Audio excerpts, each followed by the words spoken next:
Welcome to Wawasan Wire. Today, we're talking about Muhyiddin's urgent pledges for the upcoming Sabah election. That's right. We're looking at a recent video message from Sri Muhyiddin Yassin. He's the chairman of the National Alliance, and his party has made some, well, exceptionally bold promises for the 17th Sabah state election. Bold is one word for it. It feels very, very focused. You know, every party makes promises, but this statement, it just stands out because of that laser focus. It does. It's not a broad manifesto. It's a direct address to the really core foundational struggles that people in Sabah are facing every single day. And that's the key analytical point here. This isn't some high-level policy debate. It's a very, very direct political appeal.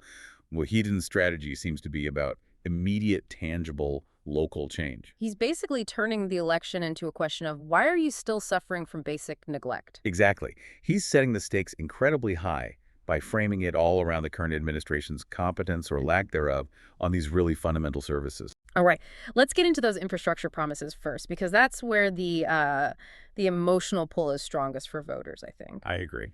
We are talking about things that in a developing part of Malaysia just shouldn't be problems anymore. Right. Water and electricity. The fact that you even have to pledge to solve that feels like an admission of systemic failure. Well, it's a deliberate choice to highlight that failure. The National Alliance has taken really decades of voter frustration and just boiled it down to 4 core priorities. Real priorities, and the promise is what? That they can deliver surgical fixes if they get the numbers to form a government. That's the pitch. Immediate targeted action. So what are the 4 specifically? Because these really are the absolute baseline for modern life. They are. The list he provided target services that, when they fail, they destabilize everything. Number 1 is an adequate water supply. Number 2, a stable and sufficient electricity supply. Third is the huge, long-standing issue of rural roads. And finally, number 4, consistent internet connectivity. Let's just pause on those first 2 for a second. Water and power. Promising water stability isn't really a policy goal. It's almost a human right, isn't it? It should be. When you have areas in Sabah facing rationing or constant outages, it's not just an inconvenience. It affects health, sanitation, and definitely business. How can a small business grow if the lights might go out at any moment? They can't. And that connects directly to the other 2 points, the roads and the internet. They're just as damaging when they fail. Think about it in the local context. Go on. A bad rural road isn't just a few potholes. It literally isolates a community. It drives up the cost of everything, and it actively hurts key sectors like agriculture. Yeah, if a farmer's produce rots because the truck can't get through a flooded road to the market, that's not just a bad day, that's a family's income just gone. Exactly. And then you layer the internet on top of that. In this day and age, if a small business in a town can't reliably process a digital payment or access government services online, They're locked out, completely locked out of the modern economy. fundamentally. So Muhyiddin is tapping into this very powerful collective feeling that this isn't a luxury anymore. It's a developmental roadblock for the entire state. The strategy is so clear.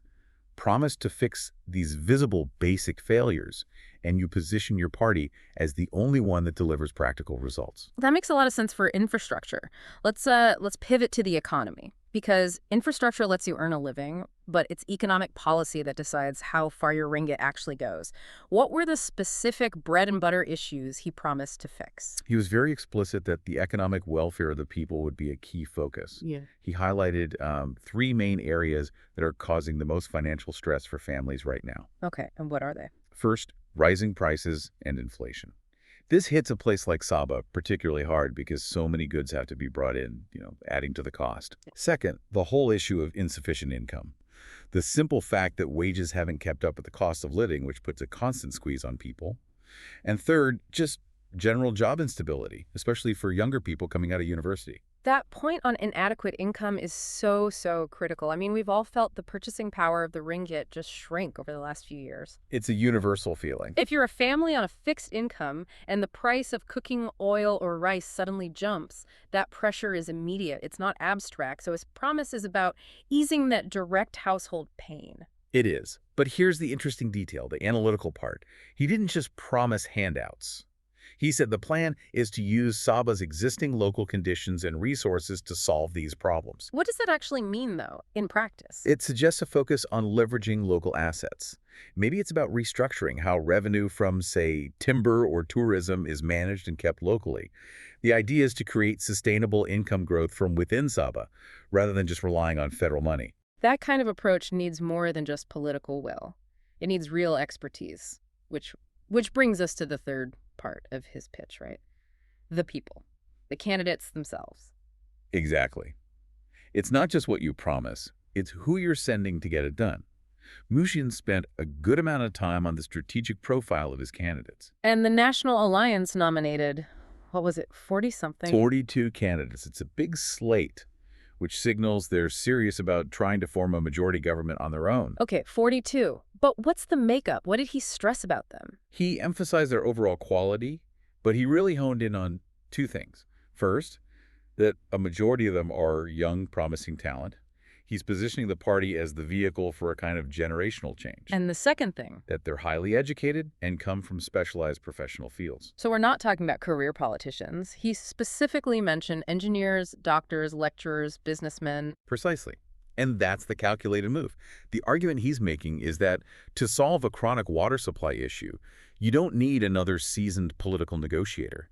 You need an engineer who understands infrastructure. You need business people who can manage complex projects. The pitch is, essentially, these are professionals with real-world skills. Yes, bringing that expertise directly into governance. Let's bring in some skepticism here. I get the appeal of running young, educated professionals. People are tired of traditional politics. But if these huge systemic problems have survived multiple state governments, all led by experienced politicians, why should a voter believe that a group of potentially politically inexperienced people can succeed where so many senior leaders have failed for decades? That is the absolute pivotal question. It's the big risk in their strategy. Muhyiddin is framing this election as a choice, an explicit choice, between capability and, well, political legacy. So expertise over experience. In a way, the argument he's making is that the failure isn't about a lack of money. It's about a lack of competent implementation. By linking a vote for his candidates directly to forming a majority government, he's suggesting that only this fresh team can bypass the old political structures that have let these problems fester. So the logic is, vote for us, and you're installing the technical experts who can actually execute these policies. It's a very direct kind of accountability. It is. It links the candidate's resume directly to the promised outcome. His final appeal was incredibly direct. He urged all Sabah voters to make a wise decision and support them at the polls on the 29th. The entire strategy is built on competence, delivering on basic needs. It's a compelling approach. Promise immediate relief on things like water and power, link the economy to local resources, and then present a slate of skilled professionals to do the job. It certainly puts the pressure on the opposition to defend their track record on the basics, but, we have to leave you with a final thought on all this. Go. Given how hard it has been historically to solve these huge infrastructure problems that often need massive federal funding and navigating a complex bureaucracy, does just bringing in new, young, educated professionals truly guarantee a change? Or is the political structure itself the real obstacle no matter who's in charge? It's something to think about. A crucial thought indeed, especially when it's your family's finances and your basic services on the line. Absolutely. Remember to like and subscribe for more videos like this.